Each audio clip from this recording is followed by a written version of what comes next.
Jail की दीवारें सिक्के के दो पहलू की तरह होती हैं, जिनके एक तरफ तेज रफ्तार दुनिया अपनी तेजी से आगे बढ़ रही होती है, तो वहीं दीवार के दूसरी पहलू मानो वक्त थम सा जाता है। लेकिन हकीकत में जेल इसी का नाम है जो कैदियों को उनकी गलतियों का एहसास करवाती है। लेकिन जेल में आने के बाद कैदी सिर्फ उस दिन का इंतजार करते हैं कि वो दिन कब आएगा जब वो यहाँ से रिहा होंगे। लेकिन तारीख इन कैदियों पर बहुत बेरहम रही है, जहाँ ये कैदी रिहाई की उम्मीद तो दूर बल्कि जिंदगी की आस तक को छोड़ देते थे। कैदियों को इंतजार रहता तो सिर्फ इनकी मौत का, जो इन्हें इस दर्दनाक जिंदगी से आजाद कर दे। तो इस वीडियो को लास्ट तक जरूर देखना, क्योंकि इस वीडियो में आप जानोगे तारीख की इंतहाई शफाक जेलें और उनमें मिलने वाली अजियतनाक सजाओं के बारे में, जिनको सुनकर किसी भी इंसान की रूह कांप जाए। रूस और चीन के बीचों बीच मौजूद मशरिकी एशिया का मुल्क मंगोलिया कभी अपने कैदियों को ऐसी अजियत देता था जिनके बारे में सोचकर किसी की भी रूह कांप जाए। 20वीं सदी की शुरुआत में इस मुल्क के कैदियों को 3 बाय 4 फीट के एक बक्से में कैद कर लिया जाता था, जिसमें ना तो ठीक से बैठा जा सकता था और ना ही कोई ठीक से लेट सकता था।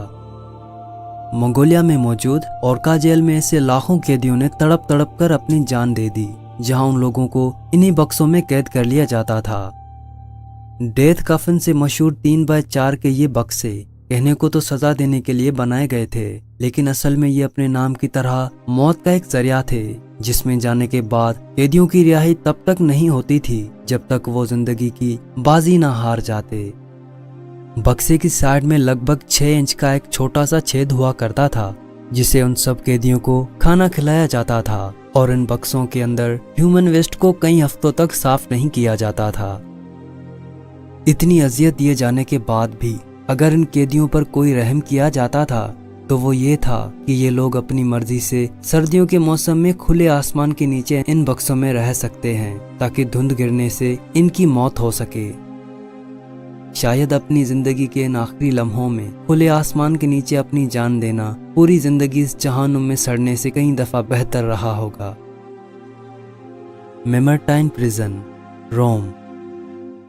माना जाता है कि कदीम रोम के शहंशाह एनकेस मर्सियस ने ही सबसे पहले सजा का कानून मुतारिफ किया था, और साल 640 ईस्वी में उन्होंने सजा देने के लिए एक जेल भी बनवाई थी, जिसे आज हम मेमरटाइन जेल के नाम से जानते हैं। ये कोई खुले आसमान के नीचे 4 दीवारों से बनी जेल नहीं थी, बल्कि ज़ेरे जमीन बना एक नाला था, जिसकी गहराई लगभग 6.5 फीट और लंबाई 30 फीट थी, और उस नाले में पूरे इलाके का ह्यूमन वेस्ट बहता था, जहां कैदियों को उनकी समाअत तक रहना होता था।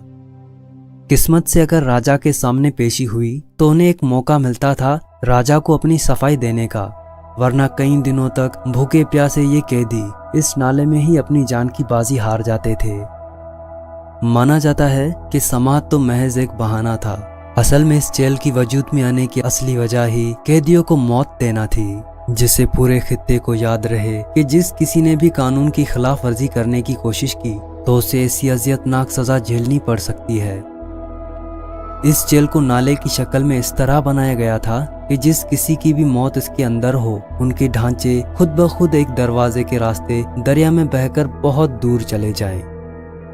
आज के दौर में मेमरटाइन तो चर्च में बदल गया, लेकिन उस दौर में इसने कितने कैदियों की दर्दनाक तरीके से जान ली होगी, ये हम तसव्वुर भी नहीं कर सकते। Anderson village civil war. अमरीकी सिविल वार एक ऐसी जंग जिसने गुलामी को जड़ से उखाड़ दिया और लाखों गुलामों को जीने का और रहने का हक दिलाया। लेकिन गुलामी से आज़ादी वाली इस सोच का ये सफ़र इतना आसान नहीं था। वो सोच जिसने इनकलाब की शक्ल ले ली और अपने ही शहरियों को बागी बना दिया। साल 1861 से लेकर साल 1865 तक चलने वाली इस जंग में उन लोगों को कैदी बनाया गया जो गुलामी के एहतजाज में खड़े हुए थे। इन लोगों की कुर्बानी सिर्फ कैद होने तक महदूद नहीं थी, क्योंकि जिस जेल में इन्हें कैद किया गया था उस जेल का नाम एंडरसन विले था, एक ऐसी जेल जिसके आगे मौत भी बेहतर लगे। तारीखदान बताते हैं कि इस जंग के दौरान एंडरसनविले अपनी साइज के हिसाब से 4 गुना कैदियों से भरी हुई थी, जहां कैदियों के खाने का कोई इंतजाम नहीं था। यहाँ तक कि कैदी जहाँ रहते थे वो लोग पेशाब वगैरह वहीं करते थे। कुछ लोग भूख और प्यास की वजह से दम तोड़ देते थे और बचे हुए कैदियों को जानलेवा बीमारियां घेर लेती। एंडरसनविले की खौफनाक हालतों पर कई किताबें लिखी गई, जहां वहां के कैदियों को एक जिंदा लाश तक बताया गया। जंग तो खत्म हो गई और जुर्मदारों पर कार्रवाई भी की गई, लेकिन इन कैदियों को इंसाफ कभी ना मिल सका और गुलामी से जो आज़ादी मिली उसका जश्न मनाने के लिए ये लोग अब जिंदा नहीं थे। तो आज की वीडियो में बस इतना ही।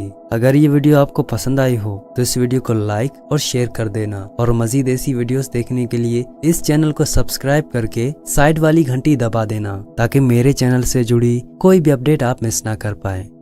तो अपना बहुत सारा ख्याल रखना। अल्लाह हाफिज।